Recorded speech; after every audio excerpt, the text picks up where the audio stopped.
started off The Little Monkey Waits for Tomorrow by Taytan. It was raining and the little monkey thinks tomorrow he will make a house.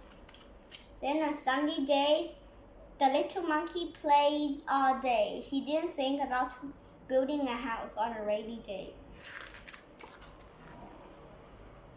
And it's going to rain. All the creatures rush to the house. And this time, the rain is very heavy.